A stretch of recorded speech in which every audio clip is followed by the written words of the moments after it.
silakan duduk ya. Dengan ibu siapa ini? Novi. Bagaimana Bu? Ada yang bisa saya bantu? Ini loh keluarga saya pantatnya turunan. Coba ya. Karena aku. Oh iya.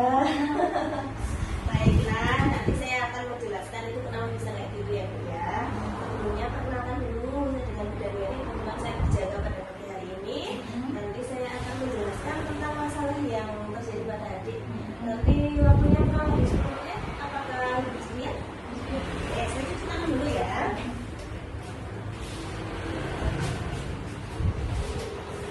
Baiklah, jadi di sini adik itu dalam istilah medisnya namanya diapras Bu. Kalau di awalnya kita namanya ruang popok itu ya kayak gitu Bu, kemerahan di sekitar genitalia dan pantat yang biasanya itu perih dan menyebabkan tidak nyaman pada adik. Tapi itu normal Bu pada usia adik yang sekarang karena biasanya ruang popok ini dialami oleh bayi yang berusia 4-15 bulan. Tadi ada 14 bulan ya? Ya. Nah, jadi untuk penyebabnya itu Bu, yang pertama ada kebersihan yang tidak terjaga, terus sering buang air kecil atau buang air besar, terus bayi sedang mengkonsumsi antibiotik atau bayi yang mendapat antibiotik dari air susu ibunya. Untuk tanda-tandanya sama seperti yang ada alami, kemerahan di pantat dan area genitalia. Jadi sampai selangkangan biasanya Bu, karena mengikuti bentuk pokok kan seperti itu.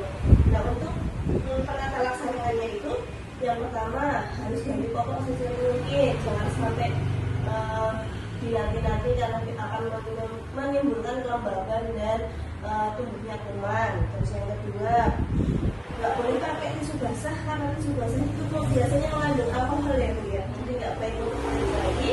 Terus menggunakan air bersih aja kalau mau membersihkannya. Terus kalau untuk ngelap pakai tisu jangan digosok-gosok karena nanti menimbulkan iritasi. Ditepuk-tepuk aja, ditempelin ditepuk-tepuk. Terus nggak boleh pakai popok yang terlalu kencang. Terus nggak boleh juga pakai baby oil ya Bu ya, atau lotion untuk mengurangi ruang popok, itu dibiarkan saja. Yang penting prinsipnya kering dan bersih seperti itu. Terus untuk pencegahannya yang pertama harus pinter-pinter pilih popok dari bahan lain yang menyerap keringat, biasanya dari bahan katun ya Bu. Terus yang kedua, sering mengganti popok bila basah seperti yang sudah saya jelaskan di atas. Terus menjaga kebersihan sekitar popok, yang penting bersih dan kering. Kalau usaha yang saya sebutkan tadi sudah dilakukan tapi ruangnya semakin parah, harus segera memeriksakan itu pasti dari kasih dokter. Nah, sampai sini Ibu sudah paham? Sudah. Ada yang ingin ditanyakan lagi? Ya, jadi saya evaluasi lagi ya untuk ruang popok ini normal.